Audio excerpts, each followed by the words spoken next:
Good evening, race fans. Welcome to the Core Racing Network. Tonight, it's going to be starting a new series here. It's going to be the Man Cave After Dark Truck Series, brought to you by Ucrl. And looking like we got one heck of a nice sized field here to start off the season. This is race one for these guys in a 20 race schedule that's going to start at Daytona and finish quite a ways from now at the end of January at Charlotte Motor Speedway. And joining me in the booth, as always, is the man, the myth, Jimmy Cover. Jimmy, we got some plate track racing here tonight. How's it looking out there?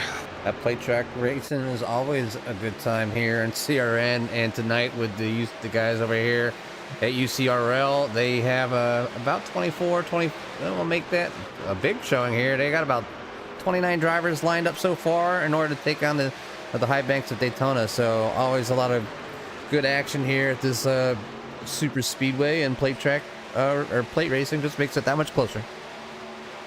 Yeah, absolutely, and it's going to be getting your position right at the right time. It's a track that you certainly need to figure out when to make the move and how to make the move. It's a real long chess match is really what it is. But while we have some time here before they start qualifying, we're going to bring in the series owner here, and that is Scott Bolster. And Scott, gotta tell you, I mean, looking at the schedule here that you guys got for this season, you got a lot of the fan favorites and driver favorites. Obviously, you got Daytona here. You got tracks like Atlanta. Some guys like the short tracks like Martinsville, Bristol, Auto Club Michigan, things like that. But then you got some tracks on the schedule that are certainly ones that I'm sure there's a lot of guys that maybe haven't touched too often, let alone with the trucks, with tracks like Myrtle Beach, Rockingham, Lucas Oil, things like that. So tell me how the schedule came together.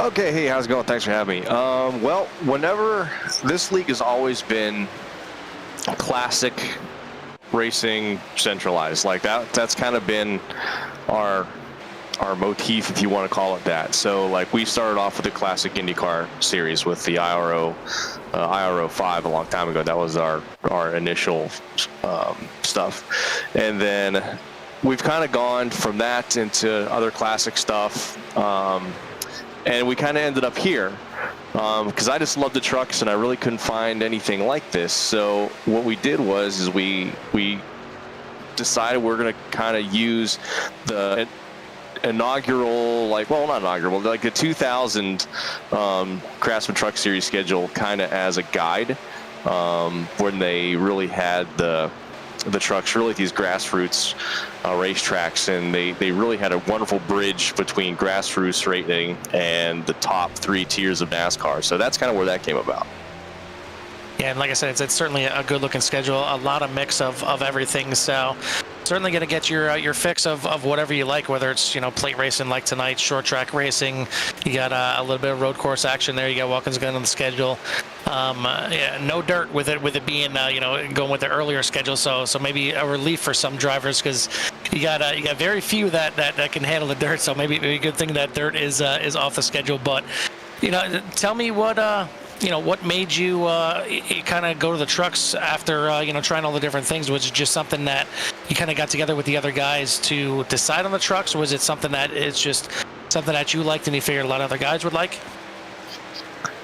Yeah, so like I said, we went with the IndyCar, the R05, and essentially what happened is that the new surface model started to evolve more and more, and iRacing, and I inquired about it, and iRacing flat out said that they're really not going to update the IR05 and devote the manpower to it. So what happened was we kind of got developed out of that car. And we went to the Daytona 12, and real people weren't really feeling that. And then we went to the old Gen 6s, the low downforce ones, and we had a blast with that. And then I started having kids, me and the wife, and kind of got busy. So we kind of shuttered the league for about maybe 8-9 months, or maybe almost a year. And I just loved racing these trucks. I just always enjoyed truck racing. I loved the truck series. Even whenever it first started, I was really into it. So I said, well, I want to start a truck league. But we shuttered the league itself, and we basically started from scratch. again, and built this up between last year and this year. So we've done a lot of promotion to it to get it to where it is now. And obviously you guys coming in on board as far as broadcast is going to go, that's going to give us a lot more exposure. So we really built it from scratch, and it's evolving really, really nicely. Yeah, I mean, obviously a good turnout here for race number 1.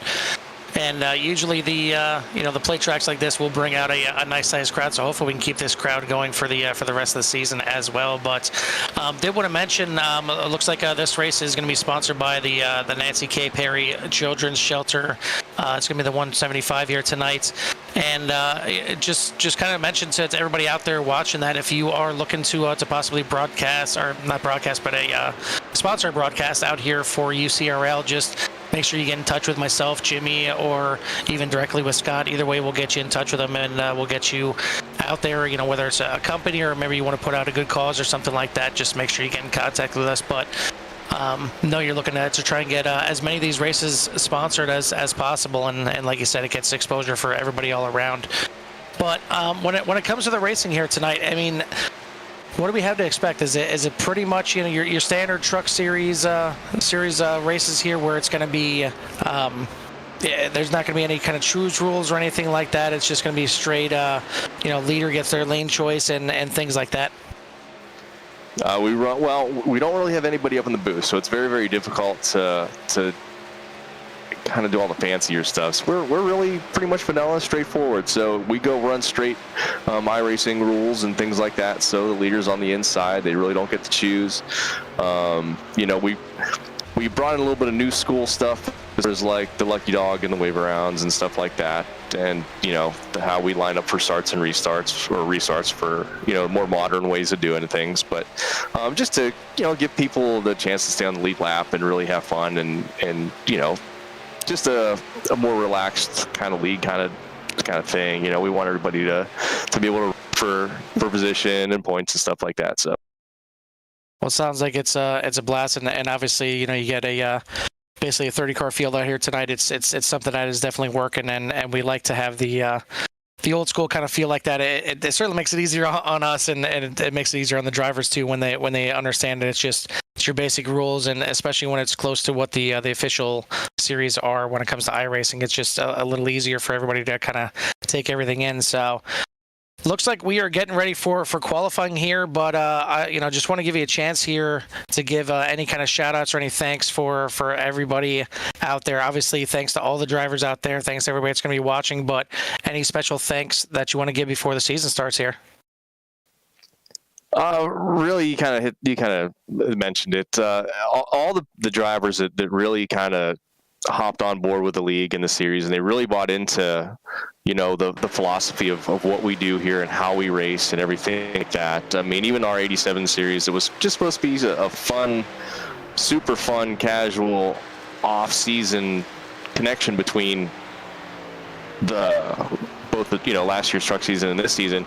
And we have such good quality drivers. It just turned out to be an absolute blast. I mean, and more people signed on just to race that series and things like that. We have guys racing in this series and in our league that are involved in NASCAR at different levels. Like we have a tire specialist for the Cup Series. We have a guy who works on Bill McAnally Racing in the ARCA and K&N Series. I race super late models, asphalt super late models. We got a guy that runs Legends cars and a bunch of other dudes that ran karts. So the quality of racing that we have had between last year's truck season and the 87s, I really hope is going to carry over here because it was incredible. Well, we're certainly looking forward to it. I know I am for sure, and I know Jimmy is. Excuse me, but yeah, we will let you get to it and get to qualifying. We'll have you as our in-race reporter here for tonight. We'll have somebody different every week out there, so make sure you tune in, and don't be afraid to mention in the comments what you want to see us do. If you want to see some more different camera angles, you want to key on some kind of driver that's out there that you want to see how they're doing, anything like that, don't be afraid to say it.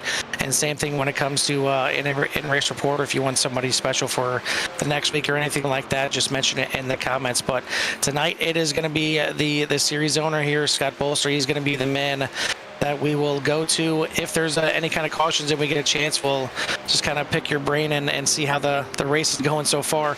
Hopefully you're just watching the caution go by and not being involved in it. But we will wish you luck and we'll let you get to it. All right, thanks guys. Talk to you later. All right, that was again Scott Bolster. And we're into qualifying now, Jimmy. So we got, again, a really nice size field out here tonight, and should be interesting. It's Daytona, and it's going to be tight pack racing. I'm sure you're going to see the typical, having guys drop to the back and drop to the bottom on the backstretch just to move to the back and play in the safe way. And you have other guys trying to move up through the field real quick and get to the front and try and avoid the incidents from the front. So. Again, big chess match here, and it's going to be a nice long race.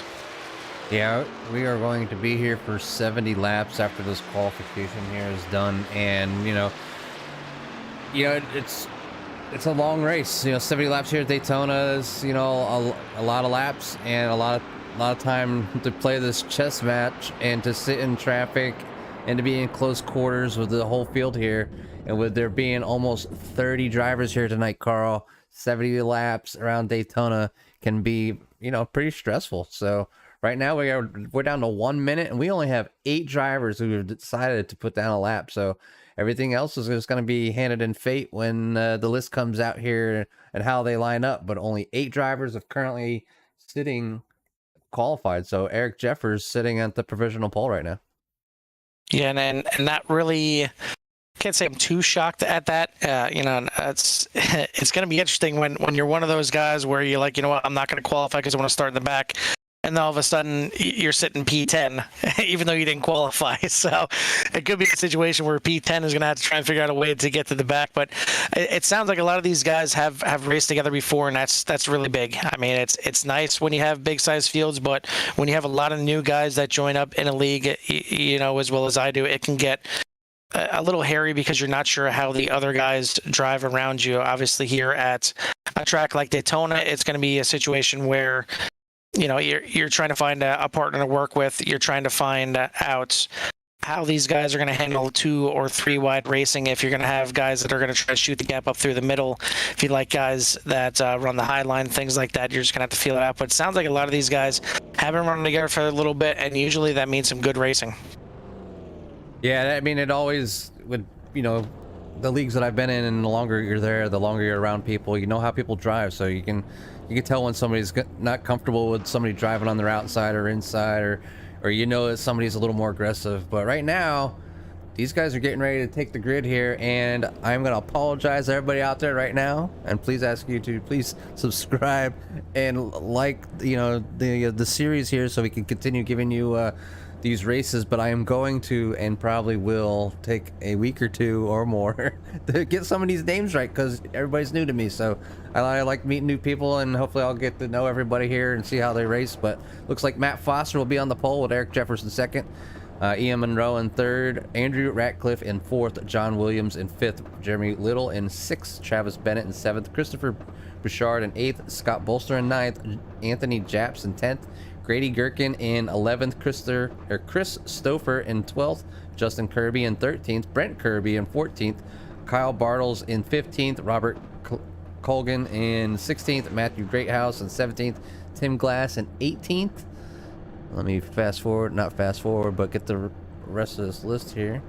As we have 19th is Jordan Wenzel, 20th is TJ DeBlasi, 21st, I'm going to say Cal Gnomes, and then 22nd, Chris Fail, 23rd, Joseph Hurd, 24th, Peter Porjeski, 25th, Jacob Loesch, 26th, Sean Watson, 27th, Riley Burr, 28th, Jason Ryomi, and 29th, Tyler Letchworth.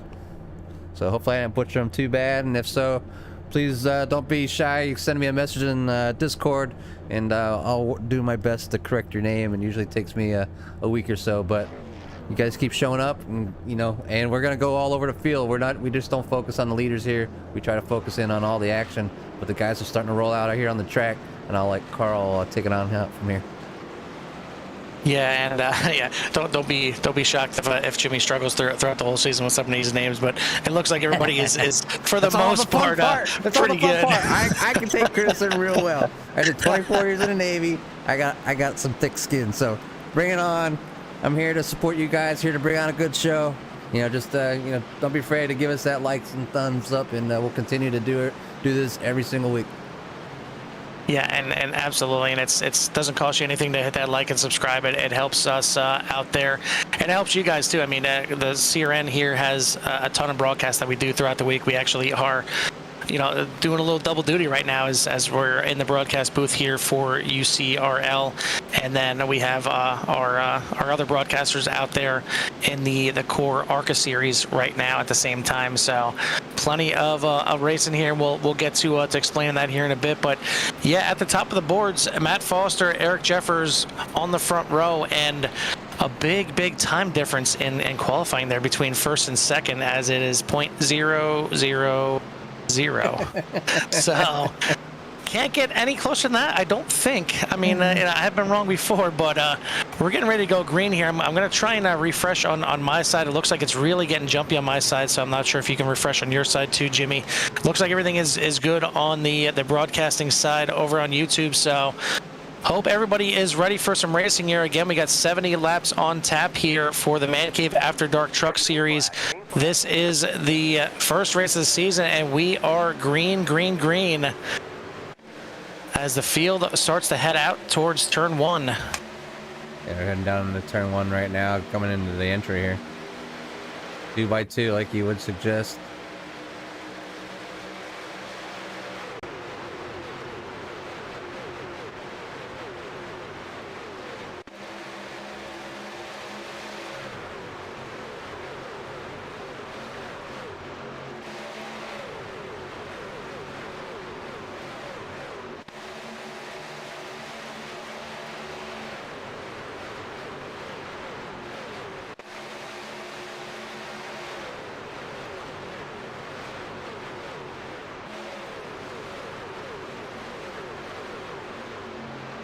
Lap 1 here at Daytona is in the books for the guys at the Man Cave After Dark Truck Series, not Duck, After Dark. And these guys are good to go here. And we have Eric Jeffers out to the lead, and the 48 of Andrew Ratcliffe settling behind. So first 5 guys are single file, and then we have some 2x2 action a little bit farther back.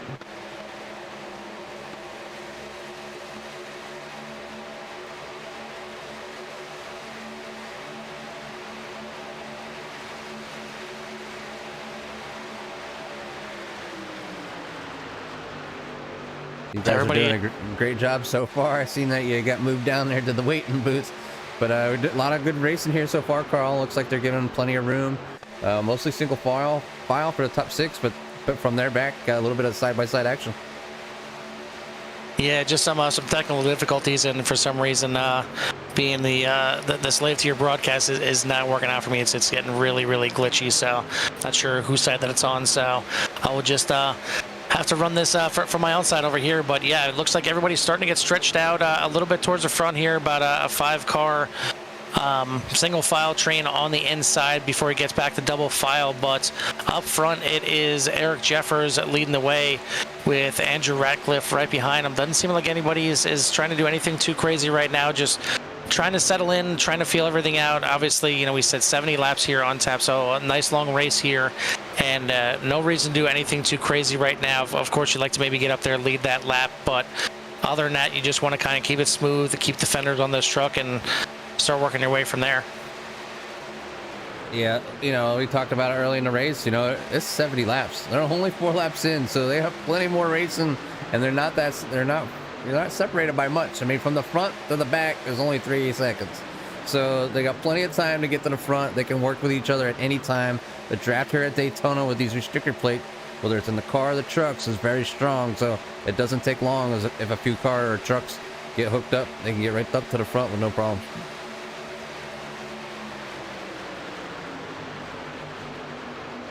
So outside line starting to get a little momentum now as the 55 of Jeremy Little moves to the outside, and now getting up to alongside second place right now of Andrew Ratcliffe. So the outside line trying to work their way to the front. As a nice little push there from Travis Bennett on the outside behind the 55 of Little.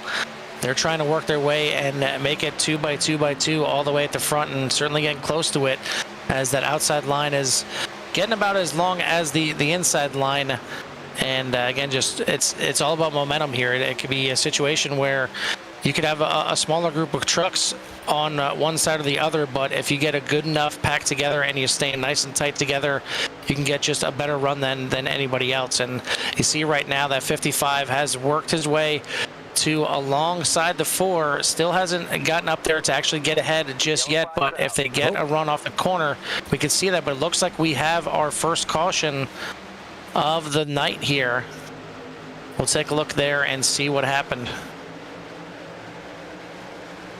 Oh, and that would have to be in front of him, as looked like the 54 got loose. So we're gonna go ahead and rewind that just a little bit here. Stop that here. I want to see if we can grab the 50. Looks like the 54, 9, and 58 were all involved. The 9 possibly trying to shoot the gap in the middle. So it's right up in here. So we'll slow this down quarter speed and just kind of see what happened. But this is the area. So looks like a 3 wide situation going on right here between the 54, the 9, and the 58. And 9 just squeezing down just a little bit.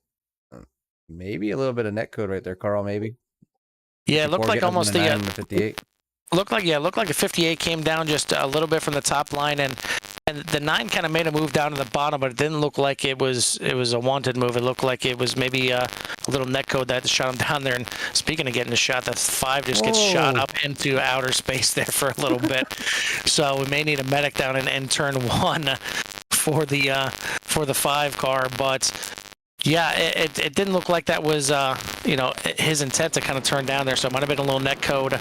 And for those of you that are new to the broadcast here or anything like that, when it comes to net code, it's really just, these guys aren't racing in real time right now, in real life, I should say. It's all going up based off of computers, and sometimes, somebody's internet can be, just a little bit lacking, or even the iRacing servers could be a little bit lacking, and the servers will pick up contact when there actually isn't any contact, so it's almost like a phantom contact. And we've seen it happen where it's really close, where it's an inch or two that it could have been contact anyway, and we've seen it as far away as a couple feet, almost sometimes even a half a car between these cars. So could have been the situation right there, and it could have sent the 9 down into the other car on the inside there, and then cause a bit of a wreck here. But when it comes to these super speedways, that's exactly why you want to try and be smart and be smooth, and try and either get to the front or get to the back, because the middle is usually where the carnage can happen. And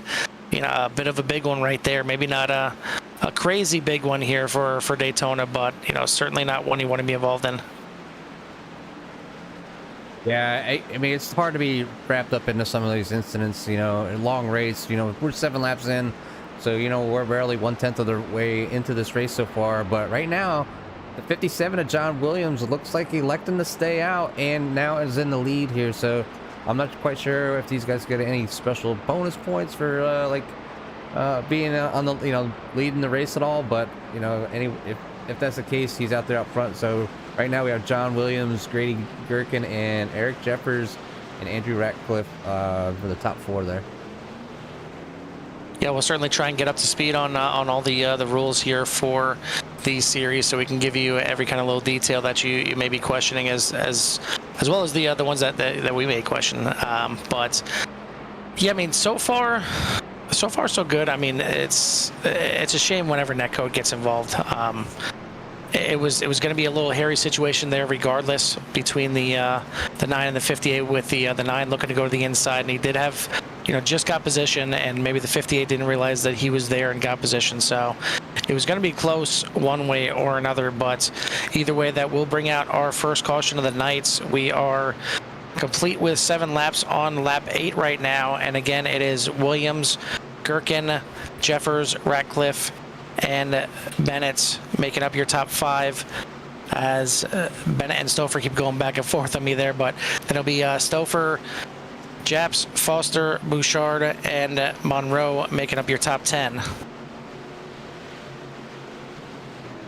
Looks like these guys are double filed back up here. The pace truck lights are out, so we will be going back green this time by. So this gives the drivers a little bit of a chance to breathe. I mean, obviously, the start of the race, the start of the season, you know, getting a feel for everything out there. You're kind of holding your breath for the first 10 laps, so that these guys get a chance to actually exhale and breathe a little bit here, Jimmy. Yeah, I mean, that's one thing the cautious can do. You know, it can kind of calm you down. So if you're real tense and you're having a little bit of anxiety being that close around traffic, and maybe racing is not for you, but it's all fun and the same. But you know, when you're close quarters that long, it does get tense. So right now it gives them a small break to kind of relax, get their thoughts in order there, and the pace truck is now in, and the 57 is off and going. It looked like a little stutter by some of the trucks there, like the 46 and 48s. I'm not sure if it was just a slight misshift by those guys, but it just kind of bucked a little bit on both of them. But everybody does get going. Everybody's nice and clean back out there racing again.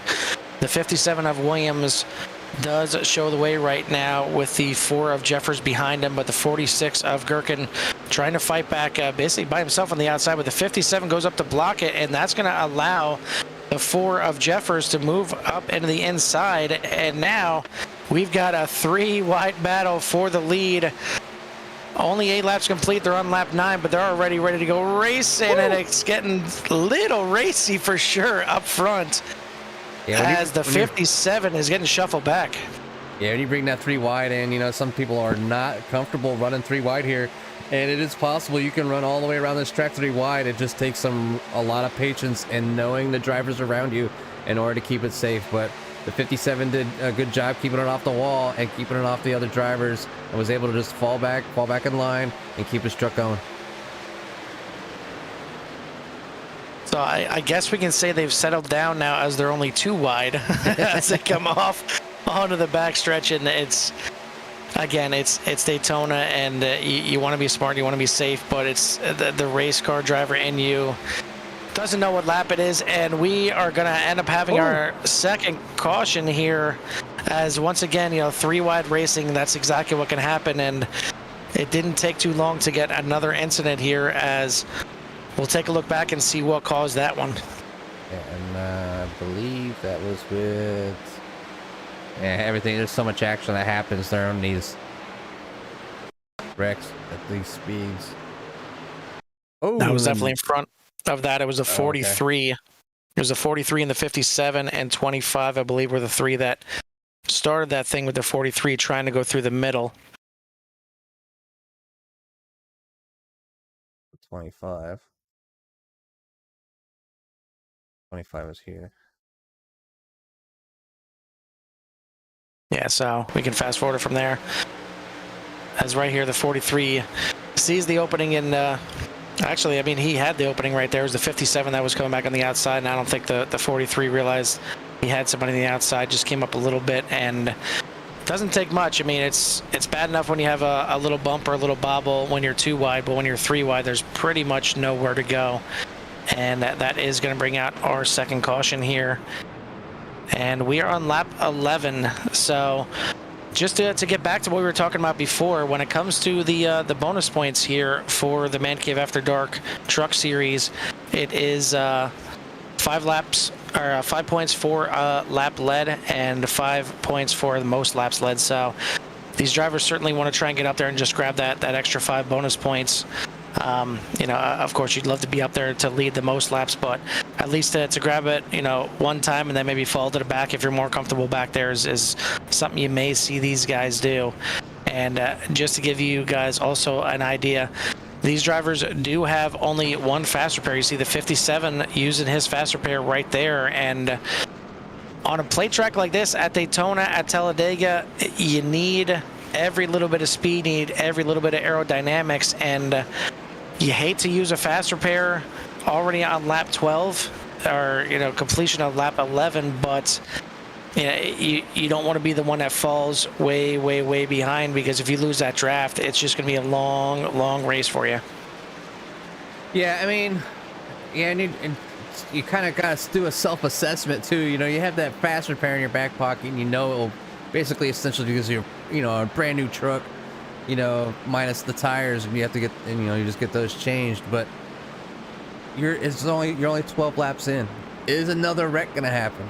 We're 12 laps in, have had 2 yellow flags so far, so the possibility I think would be pretty great.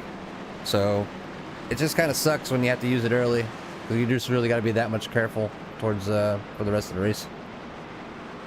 Yeah, and again, just for those that may be not up to the iRacing lingo when it comes to a fast repair, it's literally just that. It repairs your truck, your vehicle immediately right away. So you come in there, and if you didn't have that check, there could be a situation where you could have minutes of damage, whether it's required or optional. But if you have a fast repair, you have that thing checked, it will fix everything right away for you, and you can get back out there at full speed once again. But it's when it's a situation like this where it's only one fast repair, you use it, you lose it. And now if you've used that thing already, like the 57 has just done of John Williams, he's back, he's clean, and he's got a fresh truck, but now he's got to make it the rest of these 58 laps clean. Any kind of contact from here on out, he's gonna have to fix that by waiting for the crew to fix it in pit road. So it's, again, he's in 7th right now, 7th or 8th position. It's one of those situations now where it may be beneficial that if he can get to the front right away and he feels comfortable running up front, go ahead and do that. Or it could be something where, just find your way to the bottom of the backstretch, fall to the back, just grab onto the back of the field and let them pull you around for a little bit. As you see the 9 right there, certainly looks a little worse for wear for Chris Fail there, as both the 9 and 54 are trying to catch back up to the field right now. But the front end of that 9 does not look that great. No, the 9 definitely looks a little banged up, and they're not quite a half a lap behind right now. They're trying to catch up. They're still on the lead lap right now, and this might be just a little bit of survival here, trying to hang on to their fast repair, not using it, trying to just let the pit crew do as much work as they can in a time, the timely manner that they get there in the pits. But it looks like they're about halfway down the back stretch. So it looks like they might catch up here, Carl. So they might be, better off here at the tail end of the field now, and then hopefully they can hang on and maybe something else will happen and they can use their fast repair at a later date or time. We are green, so these guys won't fully get caught back up to the field, but they'll be at full speed when they catch the field. So this could be beneficial to at least get them right there and get them right back into the pack. So they will, at the very least, catch up to the back of the pack with speed, so they're not going to lose the draft or anything like that. But out front, it is the 4 of Jeffers, the 28 of Bouchard. Those guys were side by side. A little bump there into the 48 as he finds his way back up onto the track. That was close to being another one right there, as now a little bit of a power move there by the 28 of Bouchard to the outside, looking to try and get that lap lead, looking to try and move out to the front. He's got the 32 of Foster behind him, but the 4 and 48 are tucked right up against each other on that bottom line. Yeah, very close racing here as they're 2x2, from the front all the way back, even to the back guys here with Chris Fail, and you can see they're just not quite fast enough to keep up with the guys. But if they can stay together and hopefully catch another caution, they'll be able to catch it back up to the field. And like I said, maybe get the repairs done required, or use that fast repair and then be able to fight here towards the end of the race. Yeah, I'm kind of shocked because I would have swore they had enough speed to be able to catch the back of that pack. And I know obviously the 9 doesn't have the aerodynamic ability to push the 54 like these other trucks would, but the fact that they're kind of held back there as far as they are, it makes me think that maybe the 54 has some damage as well. And quite possibly it looks like maybe on the right rear there's a little bit of damage to that 54, but to the extent of them falling back as far as this, it's kind of shocking. But still a long race and still, a lot of time, and obviously another yellow brings them right back into the mix as well. But out front, it is still Eric Jeffers as the caution will be coming out here is another big one, and right there, we talked about the 57 trying to, be smart and avoid things, and sometimes you just can't. I mean, he had really nowhere to go, and another incident there involving the 57 right up in front of him. Yeah, there was nothing he could do, but yeah, that right there, that just happened, and just tough luck for the 57 tonight. And I'm gonna go replay. I'll just rewind this so you guys can watch this again, and I'll slow it down a little, slow motion to kind of show what happened here. It looks like the 50 or the 32 and the 46, and then it looks like another little bit more net code there between the 32 and the 81. Shooting the 32 up in front of the 57, which gets up into the 52. The 99 coming down to avoid, hits the apron, but gets tagged by the 32, wraps up to 43. Just feel bad for the 57 being wrapped up in multiple incidents for the night, and I'm sure he's not feeling too good right about now. And hopefully he can get back out there and maybe get at least a decent finish, or at least his truck keeps running. Yeah, and again, it's on a restart. That's definitely when everybody is grouped up there, and you're trying to get into a comfortable position, let alone trying to pick off as many guys as possible. And it doesn't take too much, as we've seen there, whether it's actual contact, whether it's iRacing thinking there's contact with the netcode. It can happen pretty quickly there, but while we have a moment, like we said, anybody that's out there watching right now, just make sure you put something in the chat. Let us know who you're rooting for out there. Let us know again, what you're looking for us to do. We're always open for suggestions. I mean, otherwise we'll just keep bringing you the action up here, and we'll keep doing what we do. But certainly if you have something that you'd like to see and see, hear, get interviewed, whatever, just let us know. But it looks like Jeffers is going to elect to stay out of pit lane right there. A lot of the rest of the field going to come down, but he's certainly got some friends that are going to stay out there with him, as the 6 of Bennett, the 19 of Japs, Little, Gherkin, Stouffer, and Bolster are all going to stay out there as well. So with Bolster staying out there, we'll go ahead and we will bring in our in-race reporter, and we'll talk to Scott here. And Scott, a little bit of a rough start here from some of these guys, just looking to try and make it 3 wide and trying to get some positions out here. So just kind of give us your perspective from inside the truck and what it is to try and avoid these incidents. Well, the big thing is always to keep your eyes down the track and see these accidents happen as quickly as possible at the speeds that you're going, the closure rates that you have. You have to be able to identify when things start going haywire and getting the truck load up. But it's Daytona. We actually didn't race this track last season, so wasn't quite sure exactly how it was going to go. But we got a lot of new people involved in the league and stuff like that. So just trying to get everybody acquainted with each other and things like that. And these trucks are dancing in traffic. They wiggle quite a bit from what I remember, so that's an issue too. So just gotta hopefully get some laps under everyone's belts, and they can wrap their head around it.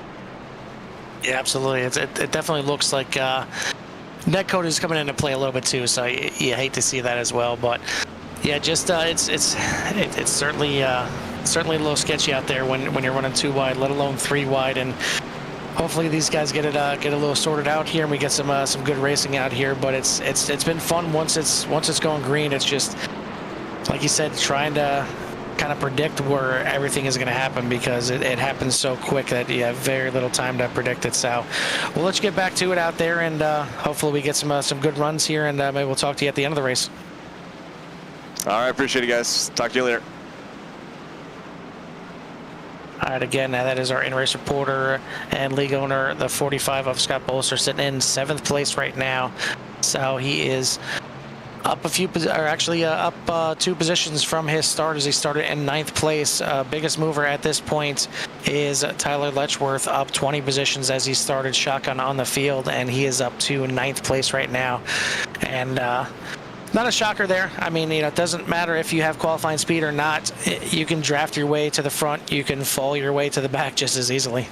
Yeah, it's one of the reasons why people like racing these plate track races. You have the ability to win no matter where you start. You don't have to be the fastest guy on the track. This is a giant game of chess. The right spot, right time, right pit stop, right partner. Avoiding the accidents when they happen, and just getting yourself to the end of the race. So right now we're about to finish up lap number 19 of 70. Eric Jeffers and Travis Bennett out front.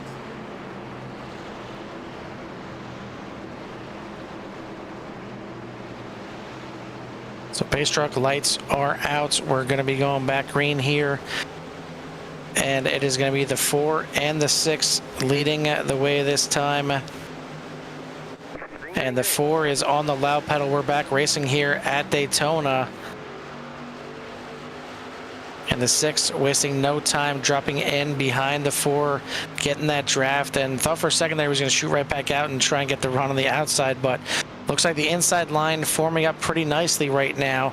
We'll see if and when that outside line starts to work back in. But you're hoping these guys just kind of settle in right now. Again, he's still got 51 laps to go left in this race. Try and get some nice runs in here, and hopefully at some point see some green flag pit stops, because you want to talk about carnage and you want to talk about some sketchy situations. Getting these trucks woed up from close to and sometimes over 200 miles an hour is, I'd say it's pretty fun to watch. I guess that's one way to put it, Jimmy. It can be fun to watch, and you can see the 48 choosing to be the loner out there on the outside, but the 8 not too far behind. Getting ready to catch up to him, working that outside, but those first 3 are starting to pull away just a little bit. So until these cars settle out and get drafted up together, they're going to lose the initial pack here. Yeah, it looks like the 8 and the 78 now have caught up, and it's officially a train. And now you see the 46 also jumping out there to the outside. So these guys are certainly jockeying around still. They still want to try and find their way to the front. And I guess if you're leading one of the packs, it should be a safer position to be in. But you see these trucks dancing around, even in these corners. I mean, it's easy to say, yeah, it's Daytona, yeah, it's Talladega, yeah, it's any of these tracks. Like even Michigan and Auto Club with the right setup, you're holding it flat out. But just because you're flat to the floor does not mean you don't have to drive the trucks at all, because these things, as Scott mentioned, are certainly dancing around a little bit, and it's not easy to just hold the line that you're in. You see the trucks getting in the corner there in turn 1. Can't even really hold the bottom that smoothly without having to drift up just a little bit. And speaking of drift, and the 78 drops down on the bottom right there, and that was certainly really close to being another one right there. Looks like he's trying to drop to the back, but does find an avenue to move back in there. But yeah, I mean, it's very, very important to try and hold your line, 1 for drafting, but 2 for everybody else around you, because it's if you have you on the inside not holding your line, you have somebody on the outside not holding their line, it's going to spell disaster. And your truck is going to look like that 9 car right there of Chris Vail, as these guys are still towards the back right here, the 9 and the 54. So I'm not sure if these guys are working together as teammates or not, but again, maybe they're not official teammates. Maybe they're just crash buddies. And you certainly find them here at tracks like Daytona. And oh yeah, definitely. It could be a situation like we talked about, that they could be off pace, or they could be strategically just hanging right back there, and just they got plenty of gap in there, plenty of time to check up and avoid any kind of further incidents. But out front, it is Jeffers now getting fully ahead of the 46, but the 46 is still working on the outside, trying to get some side draft as well.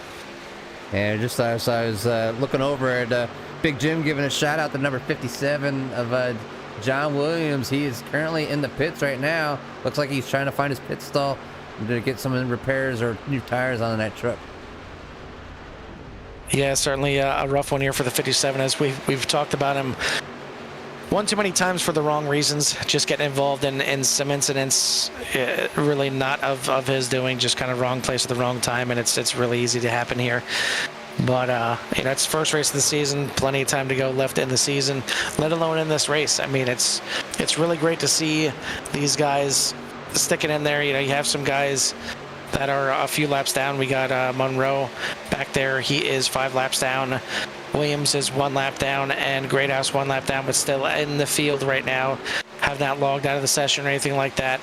because you never know what can happen. I mean, we've seen it before, Jimmy, where you got guys that are 1 or 2 or 3 laps down and, back there in 24th, 25th position, all of a sudden by the end of the race, you find them in the 18th. Yeah, I mean, I've had my fair share of doing oval races, and I thoroughly enjoyed running the plate tracks. And getting a win running like this is one more challenging than you think it is, and very nerve-wracking. And I've been lucky enough to do that and an official, and it's definitely a lot of fun. And when you do it with leagues, with people that you talk to weekly, and it just becomes like bragging rights, or busting on each other, just having fun. So it just makes it that much more fun. Yeah, you got guys on 2 different sides of the spectrum here. You got some that really enjoy the plate track racing, because I mean it literally does give everybody in the field a chance. So I definitely get the appeal of the plate track racing and the flat out racing here.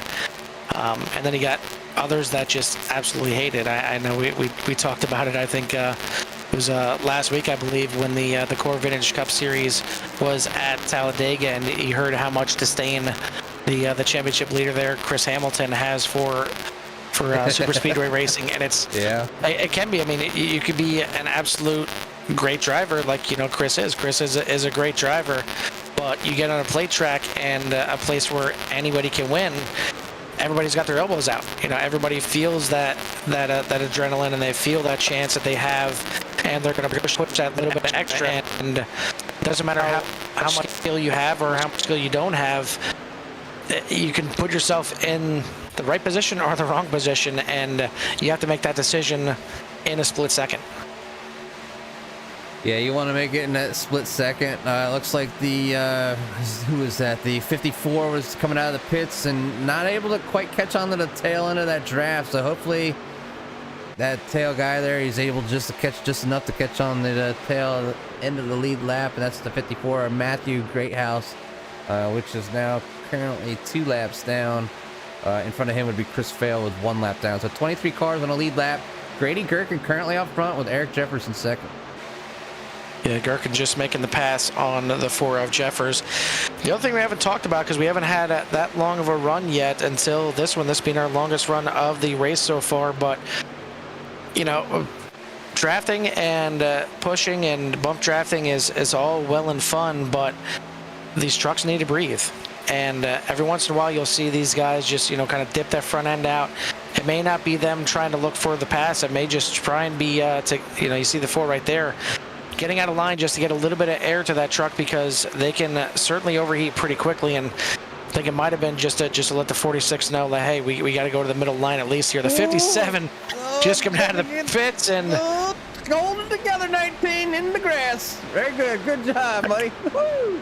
I'm glad you were talking, because I was busy holding my breath on that one, and I'm sure a lot of the other drivers were. As Scott Bolster was, our in-race reporter, he could have been involved in that one very easily there. I was watching that purple Scooby-Doo truck just bouncing around, trying to figure out where do I need to go. But everybody somehow making it through that one, and it's spread out the field just a little bit, as everybody just kind of had a little brown pants moment on that one. Yeah, the 57 again, wrong spot, wrong time. Doing everything he could to stay low, and you heard Scott talk about it earlier, how these trucks will dance around. You can see the Scooby-Doo machine. Is that the Scooby-Doo machine? No. Who is that down there? Well, somebody's down the low side in the apron. Not the Scooby-Doo machine, but the Scooby-Doo machine of the 45 of Scott. He was talking about how they dance around in traffic. So when these guys go 3 wide, and if these trucks are dancing, they're going to get in each other, or even netcode, as we've seen already tonight. So not advisable this early in the race. We're not even halfway yet. We're at 30 laps in right now. It's 70, and right now Eric Jeffers is leading over Travis Bennett. Yeah, for the most part, everybody in the field in this one single pack here, spread out just a little bit. It's not as chaotic as it was at the beginning, where it was 2 wide pretty much through the entire field. Right now, you got the first couple guys on the inside line. The 4 and the 6 are out there, as the 8 trying to get alongside of third place, the 48. But yeah, I mean, it's a situation again where when you're stuck in line there, and you feel like you just want to get that 1 extra position, you want to try and get a little bit further towards the front, you want to try and feel a little safer, you go to make that move. It's got to stick, and it's got to stick for you along with the other guys that you're racing around. It can go wrong real quick, but so far these guys are going along pretty well. A couple close little situations here on this run, but these guys have been doing pretty well on this run as they have been out there since lap 17, I believe it is, running. So they got 14 laps on this run right now. So good job by these guys for finally getting it calmed down a little bit. But you feel like this thing is just it's on it's on the edge at every moment. I mean, you see even on the trial over there how much these trucks are just dancing around. Oh, let's get back to the 55 here. Got pretty close there between the 55 and the 19 again. So when you drive these trucks into these corners, and I don't know if I haven't driven the trucks at Daytona in a while, but I know like a lot of cars when you're in full gas going into a corner, if you just lift a little bit, not a lot, just a little bit, from 100% to like 95%, the car or truck will not drift up like you see some of these trucks doing going into the corner.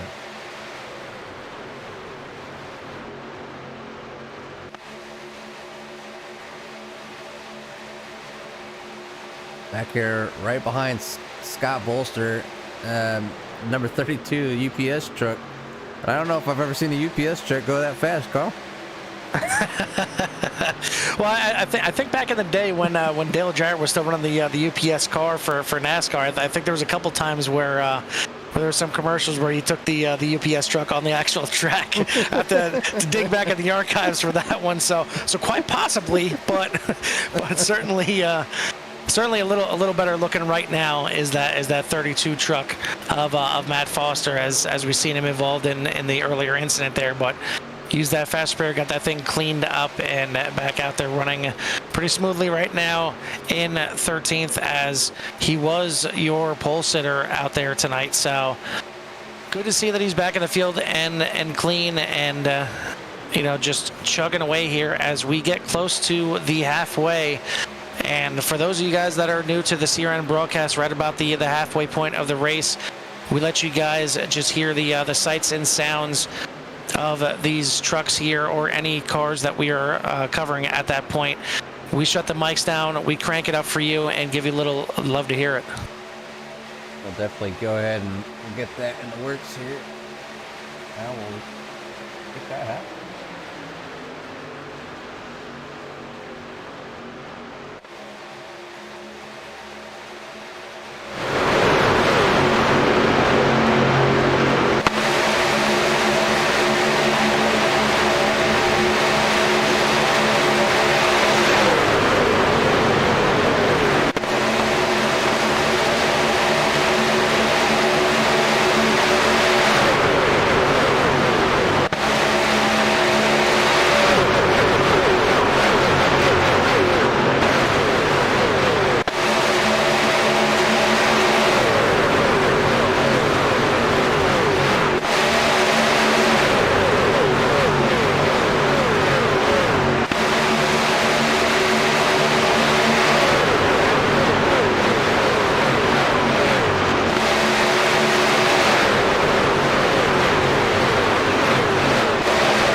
Man, I've been a fan of NASCAR for many years, man, back since the early 90s, going to these races with my dad. You know, there's nothing like the sounds of these cars at a track, for real, and how amazing they are. You know, from the tracks of Pocono where I've been, or even I've been to Dover, Delaware, to the Monster Mile, when these cars and trucks get spread out, it's just get this sense of adrenaline from the noise. It's a great feeling and a lot of fun, and a great time to make memories with your family here while you watch some big engines go around tracks. But right now we have the number 4 of Eric Jeffers out front, followed by Travis Bennett in the number 6. Yeah, these guys catching some traffic here. You've seen it a little bit in the, love to hear it, and you're seeing it right now of the 79 right there, moving to the high side. That is Robert Colgan. But just want to give one more shout out to Nancy K. Perry Children's Shelter, providing a safe harbor for children, and thanks to Tony Japs for bringing that sponsor on board here for the season opener here at Daytona. Obviously a great cause there, and really can't say enough about it. But the racing has finally turned into some pretty good battling here. I mean, these guys are starting to spread out, but the spreading out is starting to turn into some guys being able to make some moves and make the move stick as well. As you see a couple of these guys just trying to find their way and find their footing and find their way back to the pack. But you've seen it even while we were turned off there. You've seen some guys making some bold moves to go from the inside to the outside, or vice versa, and get into position. So you feel like these guys are going to be getting close to the pit window here to bring it in. I haven't had a chance to find out what that pit window is, but these guys again have been out there since lap 17 is the last time a lot of these guys pit, with Bouchard, the latest one in this main pack here, pitting on lap 18. So I'm hoping that this thing stays green, because like I said, I'm looking forward to some green flag pit stops, because it's certainly fun to watch here. And no matter how much communication is going on through the field, it can still be really sketchy. Coming off of turn 3, you got plenty of time between turn 3 and pit lane to get the truck rode down. But the thing is, the quicker you start slowing down, the more time you're going to lose. And you see how close it is from first all the way back to 22nd right now. 3.5 seconds from first to 22nd, and it's a small amount of real estate on the track, but it's very easy to lose a second or 2, let alone 3, by just having a little bit of a slow entry, maybe having an issue coming into pit road, maybe getting a little sideways, maybe just missing your pit box, maybe spinning the tires a little bit too much. Losing time is really easy coming in and getting off a pit road. So it's a difference in a race like this for being first all the way back to 20th. Yeah, the leaders here are coming up on Matthew Greathouse here, which has found himself in some situations tonight, not running with the full pack. So he's going to go stay to the high side where the leaders go down low. So nice clean pass, able to stay up on the high side, let the pack go by. There's a lot of drafting going on, but some action going up front here. They're coming down into the pits.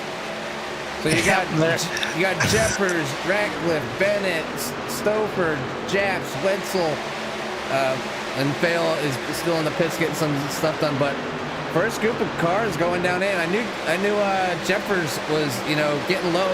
Last time he looked like he had stopped was lap 6. So one of the guys that had probably less fuel, but maybe some of those guys that came in were his teammates and just felt comfortable running around him.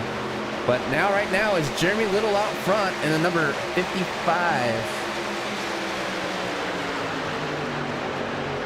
Yeah, so Little leads the way. Our in-race reporter right there, Scott Bolster, now in second place. And we're starting to see some of the pit cycles start to hit here, as now you're going to see Little, Bolster, and Letchworth going to be coming in there too.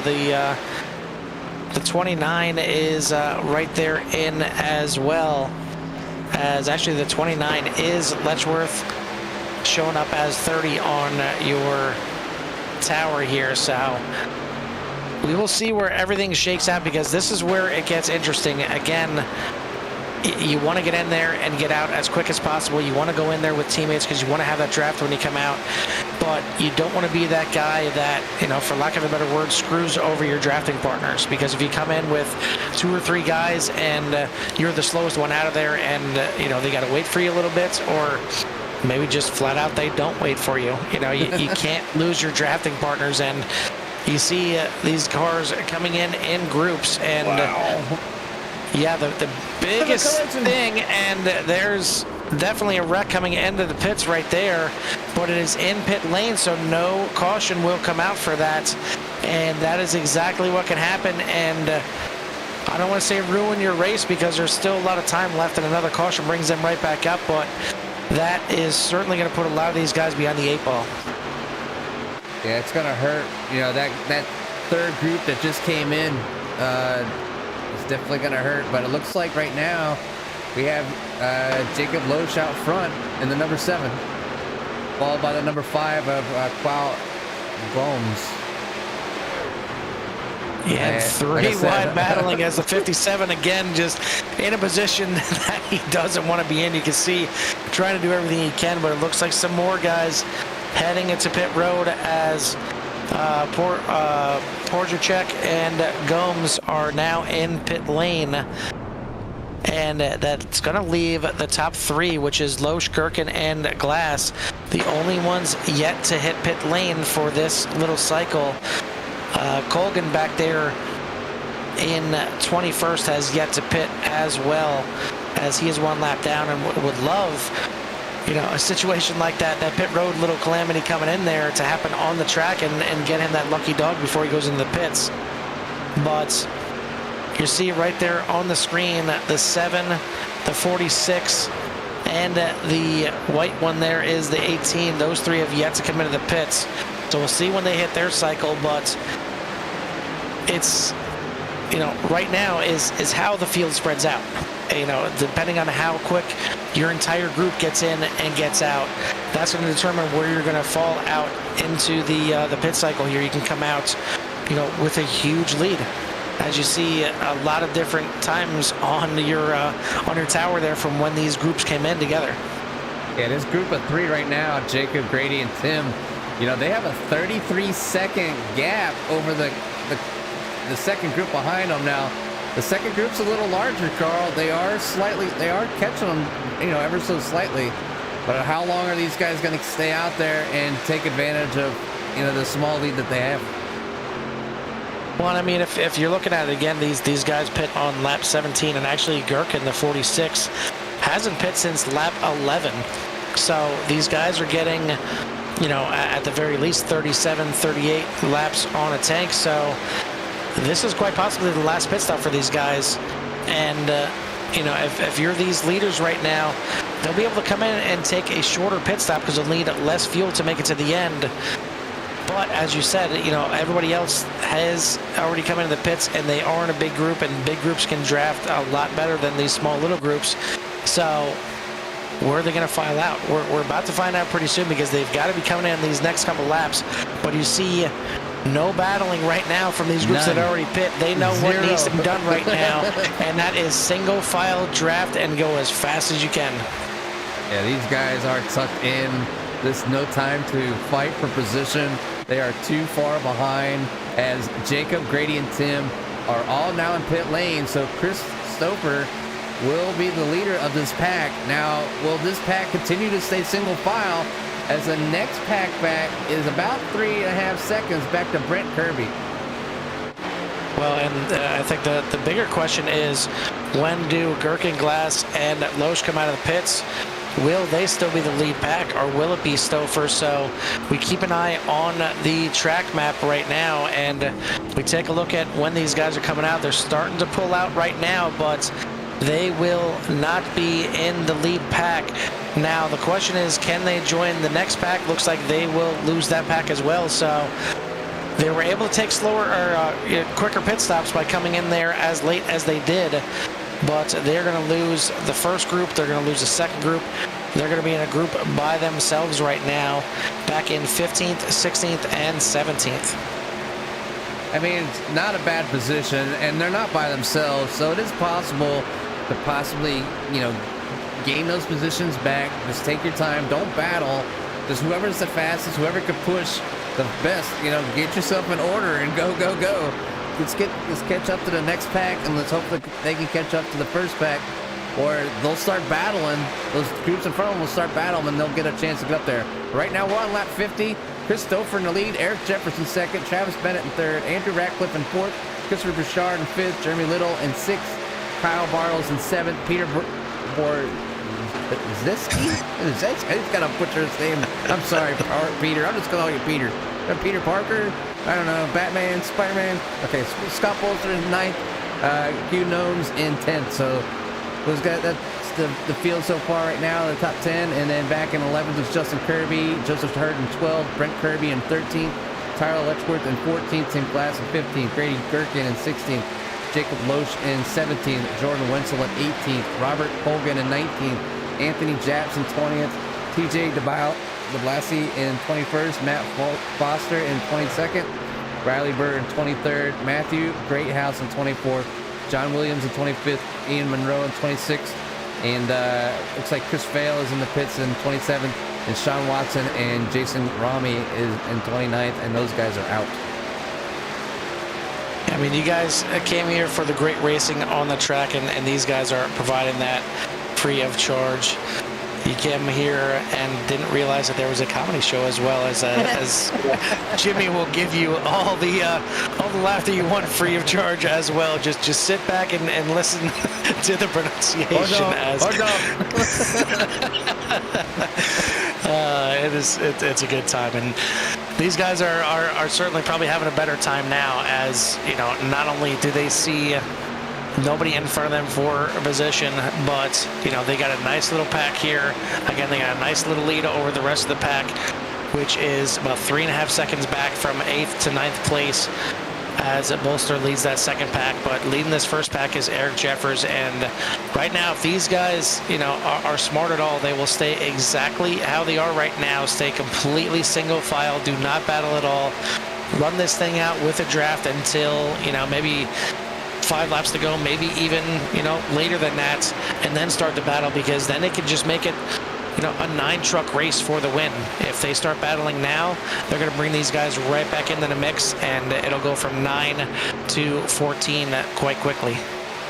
Yeah, so right now it looks like the 45 of Scott Bolster is out front of this second pack, and I'm going to go ahead and bring up the laps here. And it looks like the first pack was able to pull away just a little bit that last lap. So the second pack needs to get together, get nice and close, get the drafting going, and hopefully they can catch up like they did on lap 49 and 50. Sure, if you see it there in the back of this pack right here, with the 95 tried to get down there behind the 99 and was not clear of the 32, and hooked himself right across onto the grass on the front stretch, and looked like he slid through the pit lane a little bit there as well, but no caution came out. It was a single car, and it was across the infield, so I'm guessing iRacing thought that it was safe enough to keep it green here. So unfortunate there for Brent Kirby, as he's gonna lose this field. He's gonna lose a bunch of position because of that, and we'll take a look at it right here, as he thought he was clear of the 32, tried to move down there into the draft once again, and that's how quick it can go wrong there for the Black Magic number 95.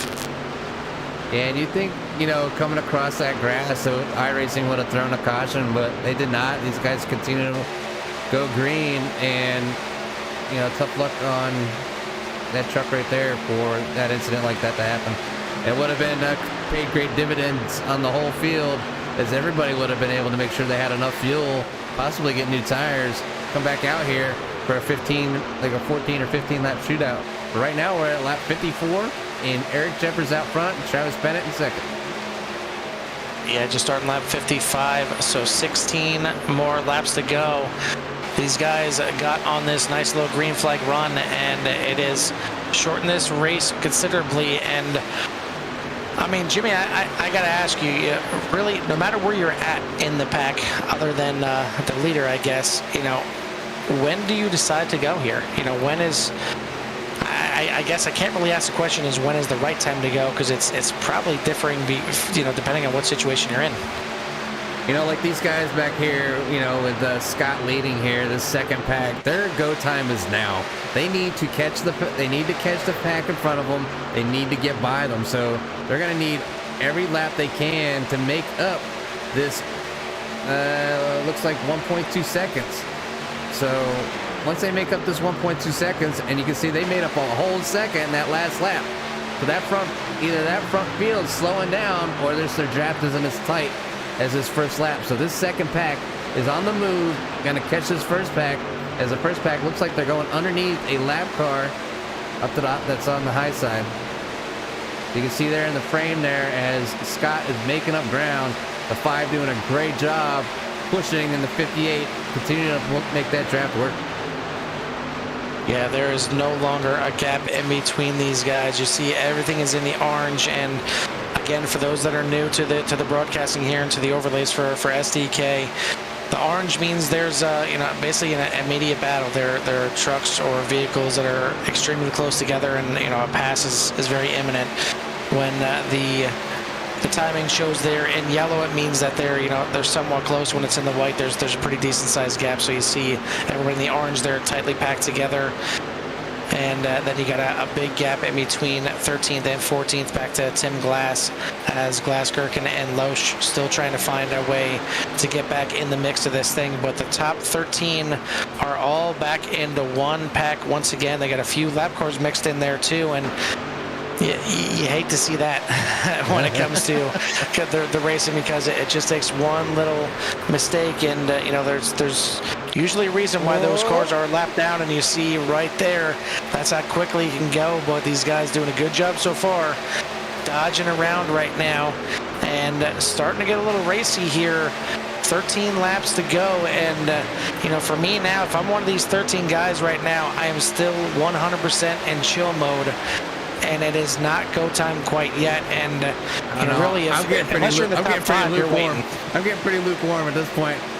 The laps are ticking down. We're staying green, but we got a blinker here. Oh, hang on to it. Number 52. Is there a little contact there between the 55 and the 52? That was between Jeremy Little and I don't know if that's a 50. Yeah, and Peter. Yeah, I don't think these guys necessarily wanted to go to that high side there, but they thought for their own safety to go to the high side, because it looked like, I believe it was the 55 that was having some major blinking issues, and that was Jeremy Little there on the inside. So hopefully that thing clears up, because we don't want to have that destroy this nice long run. And these guys are starting to get packed back up here as we're getting close to 10 to go here at Daytona. And you see, once again, the 57. Yep. I'm done. Just go. Yeah. All I can say is, a sorry to Big Jim, as this has certainly not been the race here for the 57 of John Williams, and he's still limping around though, and he's still doing what he needs to do. I believe, when we first checked in on him, he was back there in about 27th or 28th, and he stayed in it, and now he's moved up into 25th. So it's things can work your way, to you, and trucks can fall out. Trucks that had issues before can be really, really slow, and maybe just beat them on pace. But if you don't stay in the race, you're never going to pick up any positions. So it's a good job by John by just staying in here and plugging away, and it's just a horribly deflating feeling driving around there, basically feeling like you have no chance of doing anything and just trying to log laps. And you see the 95 out there on the high line, just kind of doing the same thing right now at this point, as he was in this pack. He was in this pack before, and unfortunately tried to clear the 32 and get down to the bottom, and join in with the draft with these guys and try and make their way to the pack, but unfortunately got spun across the infield, and now he is a lap down. He would be the lucky dog if the caution would come out right now, but right now these guys are going hard. We're 10 to go, Jimmy. And they go, and if they weren't in go mode now, I'm sure it's in their mind right now. But it's still, it's over 2 miles to get around this track. It's still a long distance here, and 9-10 laps is still a long time.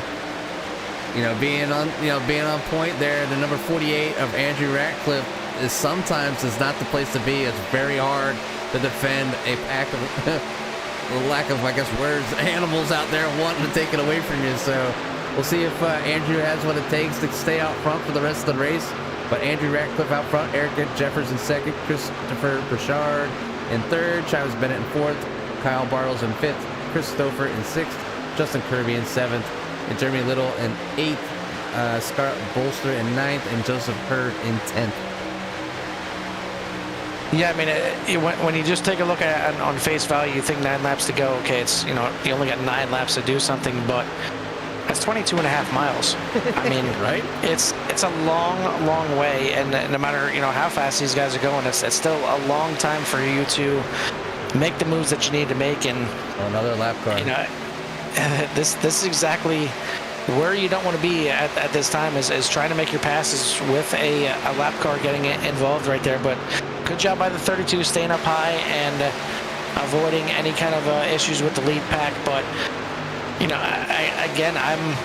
I'm kind of shocked how racy it is at this point, because I feel like it still may be a little bit early. It's funny to say that with only 8 laps to go that it's early to make your moves, but you don't want to go too early because you don't want to necessarily get to the lead at this point. Like you said, it's one of the most difficult positions to be in late in the race here at Talladega, at Daytona, is the lead, because you need to protect multiple lines. If you're trying to find your way up through the field, whether it's on the outside, in the middle, on the bottom, hopefully you're the lead car in that pack, but you can see what's going on in front of you.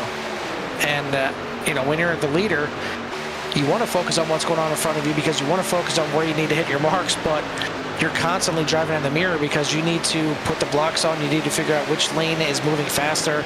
You want to hop in front of those drafters that are going faster to try and boost you up there and keep you in the lead. And it's a lot of mental work. Yeah, a lot of mental work, and this lead pack here is starting to gain way on Jordan Wetzel and Anthony Japs, as these guys are still in it. They're still on the lead lap. Tail of the lead lap, but they're on the lead lap. So if anything happens behind them and these guys will catch a caution, they can come right back around and still win this thing. So not necessarily they're looking bad right now because the lead pack's gaining on them, but definitely not in a horrible position if something were to happen right now.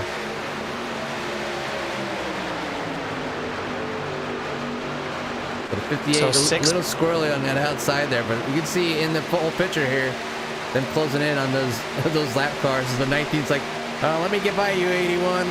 Maybe let me leave for a little bit. We could last another lap or two. Yeah, what can we do at this point is pretty much what the question is, because they are coming, and they're coming fast, and here come the leaders looking to make their way around, and they're gonna have to do it on the high side and the middle side. So it's getting interesting there at the front, as they're having to go 3 wide through the tri-oval just to get these passes done. And you see the 19 getting into 55, and looks like it's gonna stay green here. Wow, are you serious? As the 55 slides down on the inside, the 19 doing a great job of saving it. I mean, it was off the racing line, but oof, wow.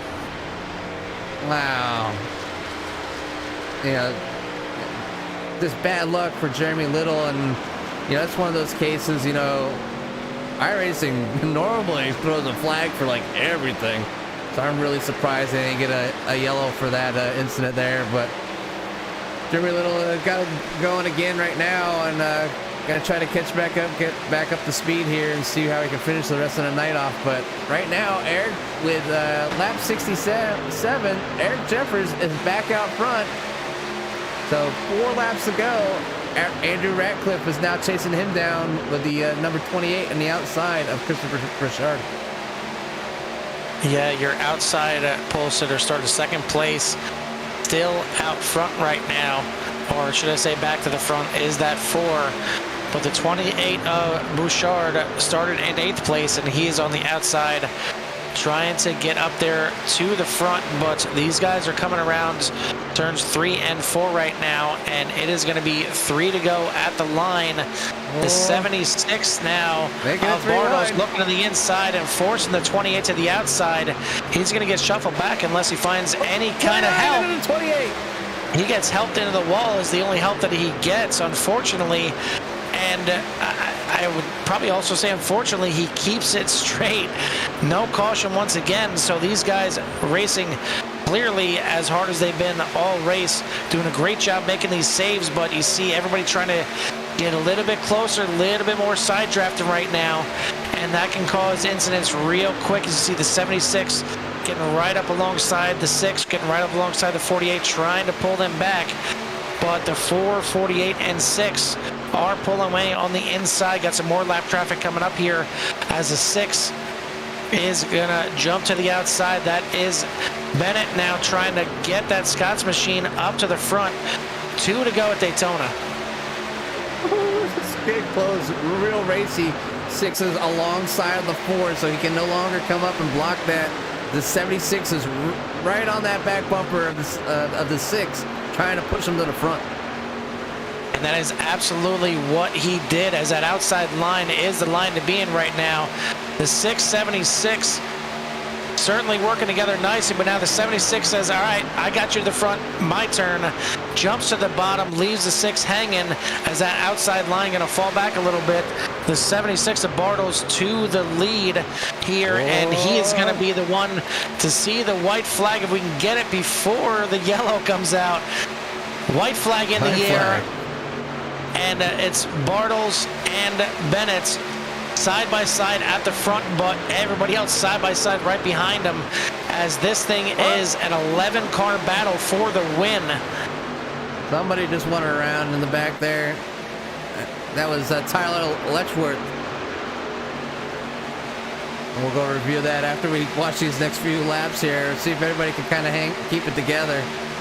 So we got through turns 1 and 2, lost 1 truck, as now down to a 10 truck battle, and they're starting to get a little racy again as the 4 comes up into the 6. 6 tries to block that middle line, but is 3 wide coming off the corner. The 76 gets on the apron. It's 4 wide now coming to the line.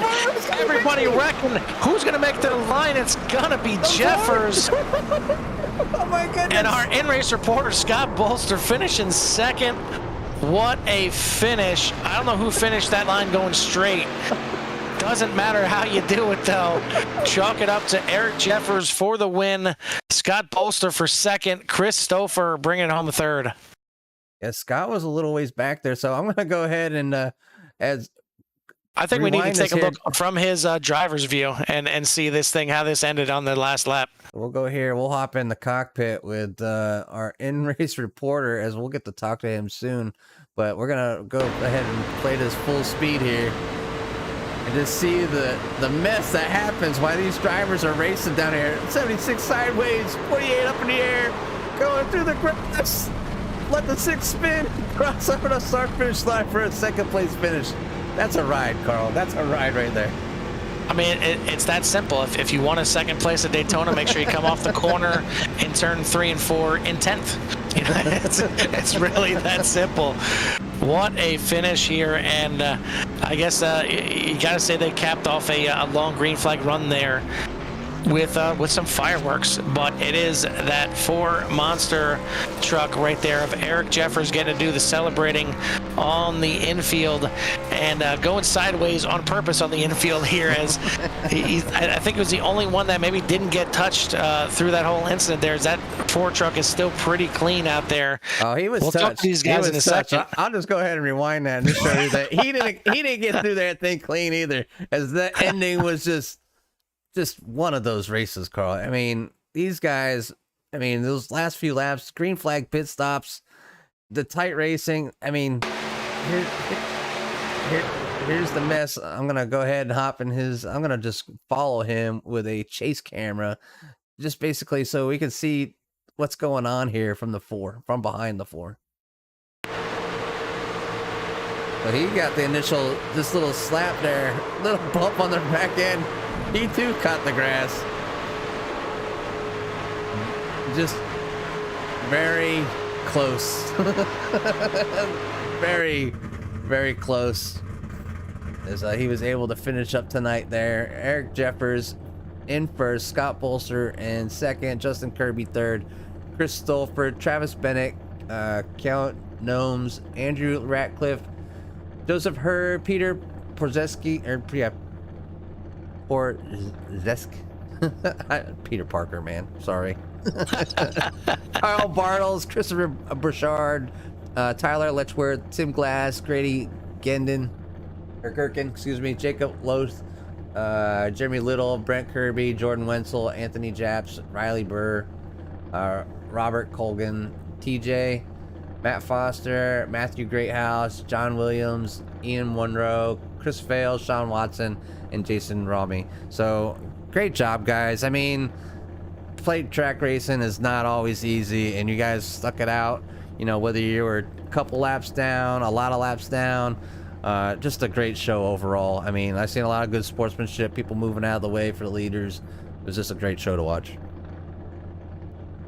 So with that being said, let's go ahead and bring in our top three, and we're going to start with the third place finisher here, the 25 of Chris Stover. And Chris, why don't you just take us through turns 3 and 4 to the finish line there? As I mean, you guys went on one heck of a run under green, and it looked like a lot of you guys were trying to bring out a yellow there towards the end, but definitely for some fireworks coming to the line.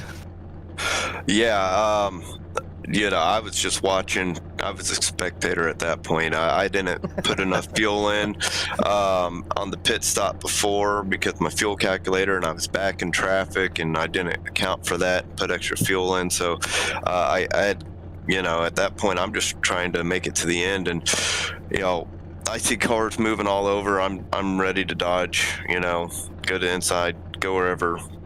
Pray, you know, whatever needed to happen there, because I had a feeling something was going to happen. It was just a matter of time, and of course it did. And you know, it worked out. You know, best I could hope for, I guess. I mean, of course, I could. It would have been nice to get 2 more spots, but I'll take 3rd place.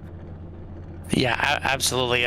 Second place at Daytona, especially after you know, everything going on there, is definitely worthwhile. And you do it by you know, I guess, you know, you really were out of fuel since you tried to make it down pit lane there to get to the start finish line and to get your 3rd place. But yeah, I mean, I guess take us through the race. I mean, you know, when it comes to the green flag pit stops, that it's going to shake up the field quite a bit, and you were part of the group that got out there, and it seemed like your group definitely had the strategy right out there to a nice sized lead, and then the rest of the pack starts to close you in, and you add 5 more guys to the pack before you guys start doing battle at the end. Yeah, no, we played that pit strategy right, and you know, we're a couple of us kind of talking in Discord here and saying, when do we go in? And I'm like, well, we can make it. Let's go in anytime you guys are ready, and you know, it kind of opened the floodgates. But yeah, we all got in, got out, and you know, had good pit stops, and were able to stay up front there. And you know, it was. I mean, overall, the race, you know, beginning of the race, had a couple wrecks, kind of be expected. You know, I just wanted to put down some laps and follow along and wait to the end. So, you know, it was overall, it was a good race. You know, it was a lot of fun out here tonight, and I was glad to get that long green flag run. Yeah, it was definitely fun to watch up here, and I'm sure it was a little more white knuckle being in the truck. But before we let you go, anybody you want to give a shout out to, any thanks to before we let you out of the booth here? I thank my wife for letting me do this, and hello, kids. If you ever watch this later on in life, they're all in bed, of course. But Also, thanks to the wife for that. yeah, exactly. Yes, thanks for the wife. And, thanks for Scott for putting the league on. You guys for broadcasting. Thanks for coming out here and doing this. And I look forward to watching it back and seeing how everything played out. Well, once again, congrats on a third place. Whether you feel like you earned it or not, a third place is certainly something to walk away nicely with after Daytona. So we will let you go, and hopefully we'll be talking to you soon. Thank you. All right, that's your third place finisher, the 25 of Christopher. Now we'll bring in our in-race reporter and your second place finisher, Scott Bolster. Jimmy, why don't you go ahead and take Scott? Hey, Scott, Jimmy and Carl in the booth. You got a copy? Yay, how's it going? Hey, welcome back to the booth. And one way to start off our broadcast with you guys this season, not having the curse. You got a second place, man. I mean, that green flag pit stop, when you all came in as a group and you came out and you were a few seconds behind, you were able to stay single file and catch the lead pack, to get that battle on here at the end. So, I mean, I seen the end there was a little I don't know what the right words are. Sketchy.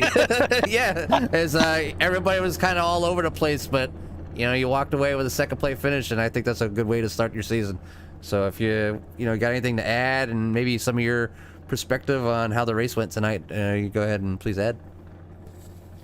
Oh no, definitely. Yeah, we got that pit stop, and that lead group pitted ahead of us, and I had still probably 7 or 8 laps left of fuel, and I went one more lap, and the next couple guys around me all decided to pit, and I said, well, if I don't pit with these guys, I'm going to be out on an island. So I just said the heck with the fuel that's left in the tank and came in and pitted, and we came out, and we just, from what it looked like in the rearview mirror, we held a pretty line, and we were able to really keep the momentum up and catch that lead pack. And then from there, it's just your typical plate track where you just, bide your time, take a position, bide your time, take a position. So yeah, it was interesting there at the end. The lap cars, they did their best to get out of the way. It's very, very hard. Daytona's it's still a narrow track for 3-wide racing. So the last 2/3 of the race was really, really good. I am very happy with how the last 2/3 unfolded. Yeah, I mean, from a viewer's perspective, being up here in the booth, all night, even with the early cautions, I mean, it's Daytona, it's plate track racing. These things happen, how quick things can get wrapped up. And you were talking about how you had a lot of new drivers, and to have this many out here and only have a few cautions at a plate track, I think the league is on its way to having a successful season, and even yourself here finishing second. So congratulations, and give you a little more time to give any extra shout outs that you might have for the rest of the night. Oh no, like I said at the beginning, thanks to all the drivers and stuff for coming out and really getting their heads wrapped around the trucks and how it was going to handle and everything like that, and doing their best to get used to race around each other. Thanks off to everybody. Good race to all those guys. Great win for Eric. It's a great way to start off the season. So we'll see if we can keep it up. So, just want to thank my wife and everything like that. She's upstairs holding down the fort while I'm down here having fun. And just thanks to you guys as well for coming on board. I know it's a late time slot, but I hope we give you guys a really good show. Yeah, definitely a great show, and not too much of a late slot here. I'm in the Central Time Zone, so it's not too bad for me. Carl's a little bit later as he lives for in yourself, the East Coast. I got to get up at 5 a.m. I'm on the East Coast too. But great show tonight. Again, congratulations, and we'll let you go celebrate with your league mates. Thanks, guys. Good night. Your second place finisher, league owner, and in-race reporter, the 45 of Scott Bolster. And yeah, like you said, Jimmy, starting off the season and not having a broadcaster's curse for the in-race reporter. So definitely love to see that. But now we bring in the winner here tonight, the 4 of Eric Jeffers. And Eric, I mean, you started in second place. You started where you wanted to start, and you seem to have that Ford truck up towards the front for most of the race. But coming to the end laps there, you were towards the front and leading there for quite a bit. Was that going to be the plan? Is that where you actually wanted to be at the end? Because I know when it comes to the finishes at Daytona, first place isn't exactly the best place to be sometimes. Yeah, starting up front, I was like, you know what, I really just want to stay up here. I didn't want to be in the back. We had a big field tonight, a lot of newcomers to the league, guys who I just don't know to race around. So I wanted to be up front with my teammates, and executed everything really well. And really tonight couldn't have gone any smoother. Coming to the checkered was a bit of a mess. I think a couple drivers in here aren't too happy. I didn't mean to wreck anybody, but that's just part of restrictor plate racing. That's going to happen. Yeah, it's going to get crazy, especially when you have a group of, I know it was 10 guys racing for a position, but I think there might have even been some lap cars mixed in there. But at the very least, you have 10 guys all packed together and all going into turns 3 and 4 with a legitimate chance to win. So, guys are going to go for every little bit of real estate that they can get. They're going to go 3, and I believe I've seen you guys 4 wide. It might have been, throughout the wrecking that we've seen you 4 wide, but you were in the right position to the point where, you did get tapped a little bit and got the truck a little bit sideways coming to the line, but you were clean coming to the line. You got that thing straightened out, and you were at least at the right spot of the wreck to avoid most of it and able to drive that thing to the front. But you had a good, clean race for most of the race. You did what you had to do and put that truck in the right spot. But we talked about it with some of the other guys. Tell me a little bit about when the pit strategies worked out, and you were part of that lead group that came in and had a nice lead on that second group. Was there some conversation between the rest of the guys in that big group to try and just keep everybody in line and hold those other guys back another 3 seconds? Yeah, so when we pitted, actually my team, we were all running top 4 pretty much, and we had to pit a little bit earlier because I had stayed out on some of the yellows when they had pitted, so I had I had less fuel than everybody else. So we pitted. I think we were the first ones to come down and executed really well, and got out front. And then that second pack, we were chatting, looking at the at the leaderboard, and said they were catching us, and then they got there. But for a while when we only had, I think, a truck of like 7-8 trucks up front, it was looking good. But at the end of the night, it was just all one big pack. But no, at the pit stops and everything, everybody did a great job. I had really good teammates out there taking care of each other, and everything just went well. Well, good way to start the season. You clearly show the speed and qualifying, putting that thing on the front row, and then you show the wherewithal to find a way to get through the carnage of the entire race, let alone the last lap there, and bring that thing home in victory lane. So anybody you want to give a shout out to or any thanks to before we let you go? Thanks to Scott for the league. I've been running with them a few years now, and this was definitely the biggest field, probably one of the better races I think we've ever had. So hopefully this continues through the season, and we don't just have a big field because it's Daytona. Hopefully everybody sticks around, and because if we have 25-30 trucks every week, that's going to be a lot of fun. Yeah, it's certainly what we talked about a little bit too, and we said it's good to see, and it's not surprising that there's a nice size field at Daytona, and certainly hope that the field size continues through the rest of the schedule. But for now, you start the season the way you want to start. And before we let you go, is there any other tracks you're looking forward to for the rest of the season, or are you just going to take it one race at a time? Let's take it a week at a time. My best track on here is probably Dover, which unfortunately isn't even on the schedule. But Rockingham's usually pretty good to me. There's a couple, other ones that are good. There's a couple that I don't even own that never raced on.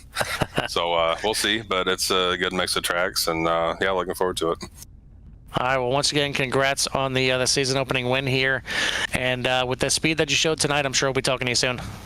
All right, thanks, guys. All right, that your winner tonight, the 4 of Eric Jeffers. And yeah, Jimmy, all things considered, we always say, yes, it's Daytona and things happen, but it turned out to be a pretty good race considering the size of the field, and seen a lot of guys making some really good saves, and maybe even iRacing making some some errors and not throwing some of the cautions. Well, it's not the first time we've seen errors by iRacing, as they happen. As we're plugging ourselves in from whatever state we're at or whatever city we're from, whatever country we're from, to sit here and have fun and like a virtual world. And whether it's in your $100 rig or your $1,000, a couple $1,000 rig, whatever you may have, everybody's just enjoying their time here on the service and putting out. We come out here and broadcast so that people can see it and not have to pay all this money and all that stuff for the equipment and the gear and all that stuff to support their family or friends racing these virtual races. It doesn't just stop here, as you heard the league owner say how they have people from the racing community that does it in real life out here running laps. So but at Daytona, for this big of a field, this little laps, I think it was a great race, great finish. There was a green flag stop, which is always fun to see. You seen how the teammates work together. But next week, Carl, these guys are off to Homestead, Miami, which is a 1.5 mile track, so not quite a short track. So, and we've been to Miami and broadcasted there before, so it should be another great race. Yeah, certainly, and it's usually one that provides some different strategies when it comes to how you're taking the corners. Some guys like to rim ride it around the outside. Some guys like to dive it down to the bottom, and some guys like to run the slider line. There's all different kinds of lines that can be available for these guys. So can't wait to see how that thing turns out, as that one is going to be 117 laps on tap for Homestead, Miami. So we're going to keep it here in Florida next week. But that is going to do it for myself and Jimmy in the booth. Again, make sure you like and subscribe to CRN here and keep on top of everything that we're putting out there. Again, we got racing pretty much every night of the week, as we got Sunday night, the Premier Series. Monday night is the GT Series. Tuesday night here, we have the Man Cave After Dark Truck Series, as well as the Core ARCA Series, doing double duty. Wednesday night, another double duty night, as myself and Jimmy have the ECRC Vintage Series and the Core IndyCar Series. Thursday nights, the Core Vintage Cup Series. And then Friday nights we take a break. Fridays and Saturdays we have a little downtime, and then probably more preparing for the rest of the week. But again, that's going to do it for us tonight. It's going to do it for the UCRL League. We'll see you at the track. Peace.